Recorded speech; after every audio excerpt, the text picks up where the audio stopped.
Ladies and gentlemen, let's go ahead and get started. It is Thursday, February 11th. It's our last day of school this week. Yay!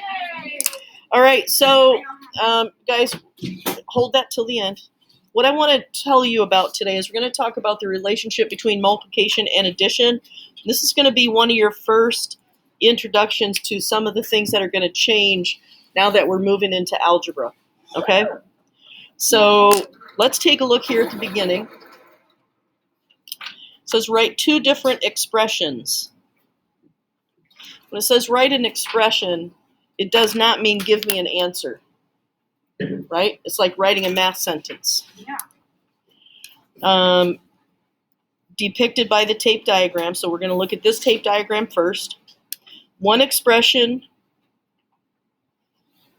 should be addition, and the other one should be multiplication. So what addition problem could you write for this picture, Aiden? 6 plus 3. No.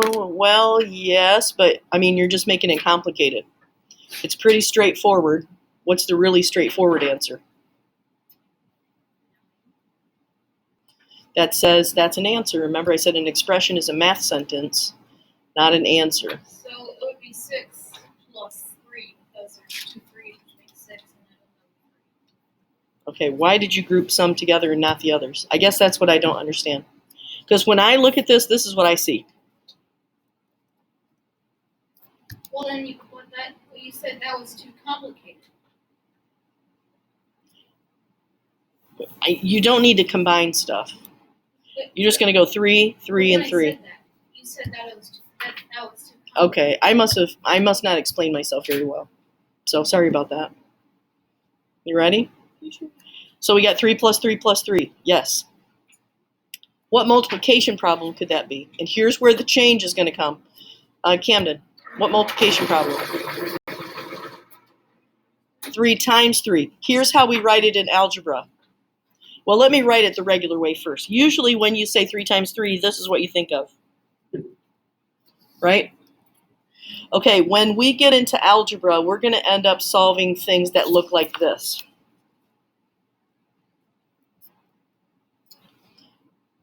We're going to start using the letter X to represent some unknown number. Let me show you a simpler example. Do you remember seeing a math problem like this?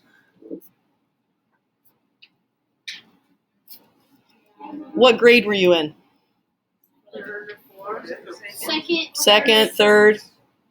That's algebra. And this is what I mean by that. 2 plus some number that we don't know equals 15. What is that number? It's 13. But we use the letter X in algebra to represent numbers that we don't know. So since we're using letters to represent unknown numbers, we're not going to use it to mean times anymore. So in algebra, this is how you're going to see multiplication from now on. Okay? So this is like a shift. 3 times 3. Write it like that. 3 times 3. So what you're looking at is two numbers that are next to each other, and there's no symbol in between, no add, subtract, multiply, or divide. Why did I put parentheses there? What would happen if I took the parentheses away? What would you be looking at, Brock? 33, which is not the same as 3 times 3, right? So from now on, multiplication is going to be two numbers next to each other, and you can use parentheses to show they're two separate numbers. Aiden. I just have a question. Yeah. Why? Because we're not going to use X to mean times anymore. Because X is now going to be used to be a variable. So no more X's for times. Okay, let's take a look at this one. What addition problem is that going to be, Tyler? Just count them up.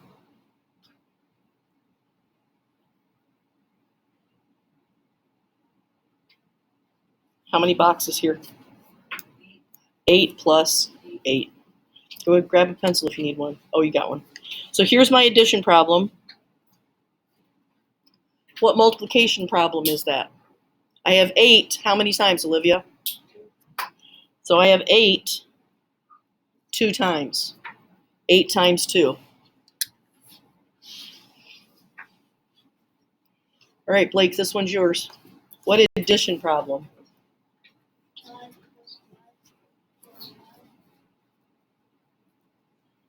Perfect. Who can tell me what multiplication problem that would be? Brayden? 5 and then 3. 5 3 times. So this is kind of a change, okay? This part of it right here, to stop using x's to mean multiply, and to show that I have 2 separate numbers sitting right next to each other with no other sign in between, it means to multiply. All right, I'm not really sure why they did this to us, but read exercise 1, write an addition sentence, and write a multiplication sentence. Go ahead and do that by yourself.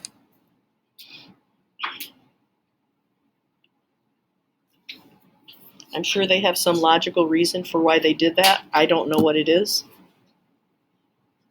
What do you notice, Aiden? It's just like C except vertical.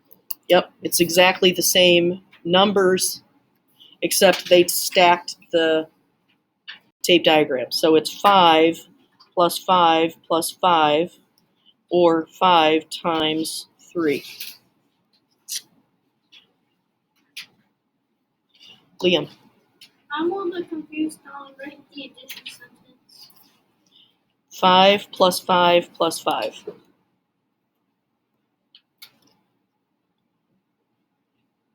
Good question. All right, let's take a look at the next page. Okay, now we're going to practice a few of these together, and they're going to start changing as I work my way down the list. So we're going to start with simple, and then we're going to get a little more complicated, but I know you guys are going to get this. 6 plus 6, what multiplication problem is that? Cassidy, 6 times 1. how many 6s do I have? How many 6s are there? 6 times 2. All right, Alexis, what about part B? How many 3s do I have?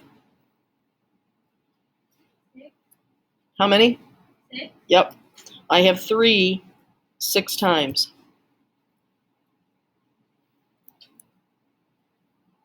Lene, what about part C? I have 4 how many times? 4 5 times. Now they're going to give us the multiplication. They want us to write it as an addition problem. So flip it backwards. Katie Hall, what's going to be part D? You got it.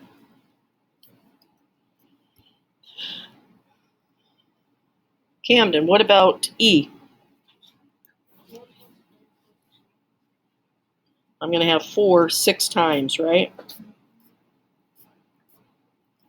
1 2 3 4 5 6. Could I also write 6 4 times? Would that be the same? It would, because they're both going to equal 24. Okay, what about 3 times 9? How am I going to do it? Brock? 3 9 times.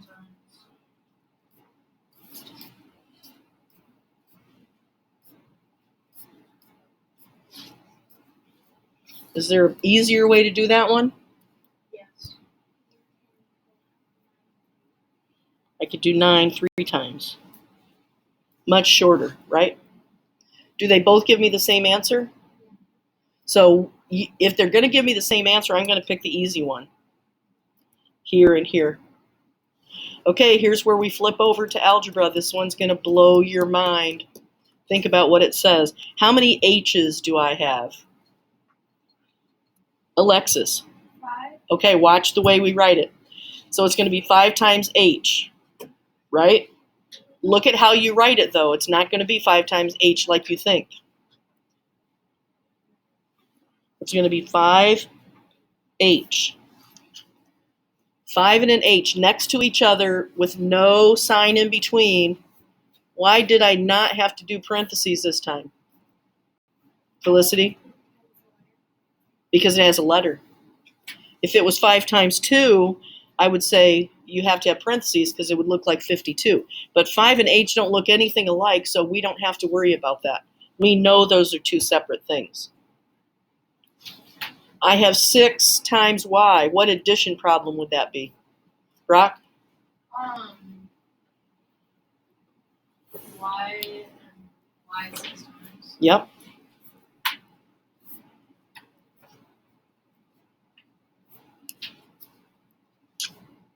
So that's when we're kind of doing the crossover into, wow, this is kind of different, right?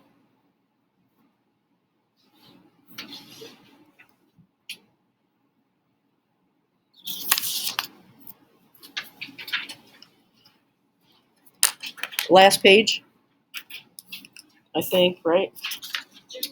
Oh, no, it's not quite the last page, but we're getting close. Okay, Roberto is not familiar with tape diagrams. So he doesn't know how to use a tape diagram, but he's going to show on a number line, instead of a tape diagram, how this is equivalent to this. Whoops, sorry about that. So he's like, I don't get tape diagrams, but I get number lines. So we're going to draw a number line here. Look at the numbers I have to put on my number line. Are any of those negatives? No, so I don't need to put 0 in the middle because I'm not going to have any negative numbers. True?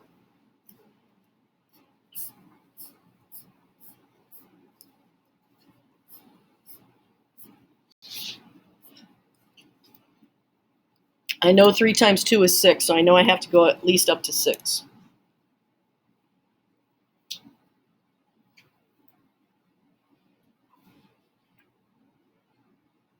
So let's do this one first. We're going to go 3 2 times. And up there on a number line. You guys probably did that when you were little kids, right? Yep. Counting on a number line like that. Now we're going to do this on the number line. 2 plus 2 plus 2, I end up at 6 also.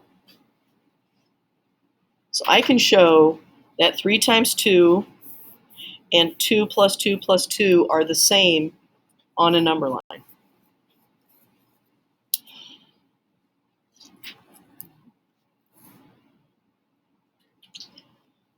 And the last 2 questions on this page, this is a review from yesterday. So if you look at this carefully, the directions say, is this true or false? So what do you notice about this sentence? Tell me one thing you noticed there. Liam? It's hard to understand.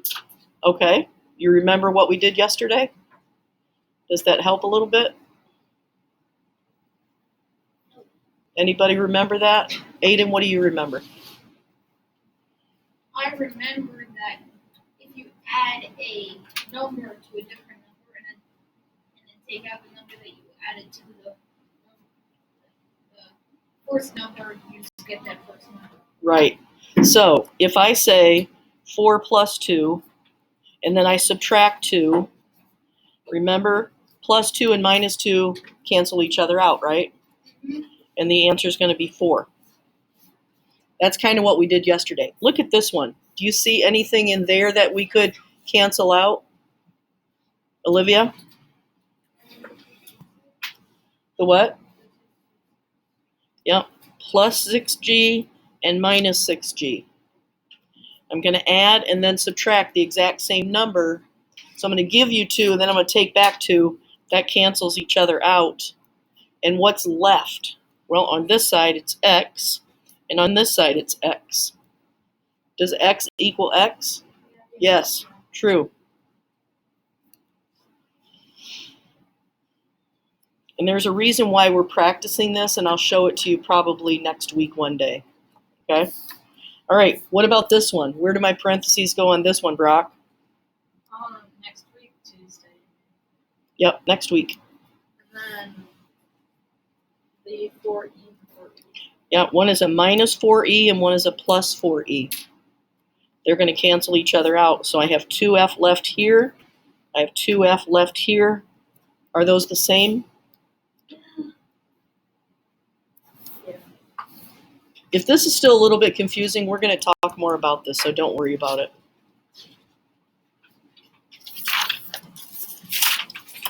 This to me is where all the fun starts. All the fun starts here.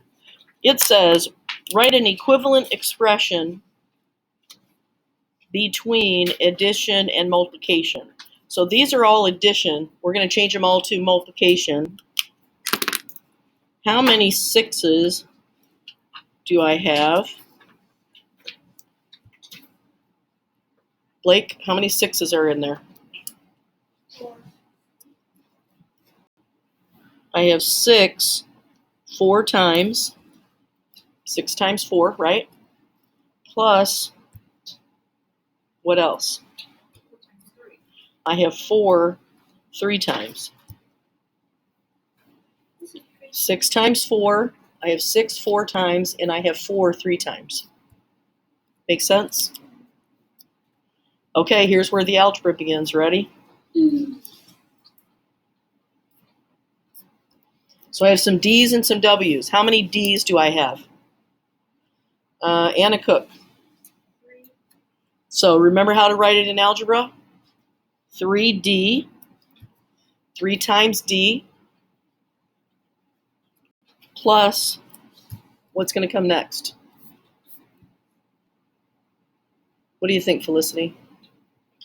If this is 3D, what do you think that's going to be? It is exactly 5W. Now, is D and W the same letter? No.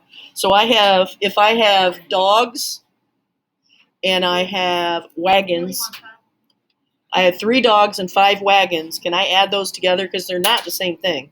I don't have 8 of anything. Okay? So when the letters are different, you can't add them together. Let's do the last one. I think you guys got it.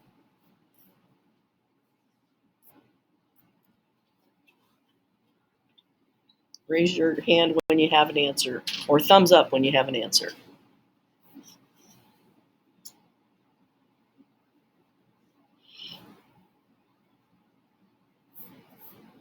All right, Dylan, tell me what you think. 2A plus 3B plus 4C. You just wrote your first algebra expression. That's all it is. Not hard, right? Okay, do me a favor. Turn this over to the problem set. You need to open your Chromebooks. Open this document in Kami. Add your answers right there, 1 through 6. Do it on paper. And when that is finished, I need to see Braden Graber. So what you're going to do is go to the problem set, open it in Kami, put your 6 answers in here, turn it in Kami.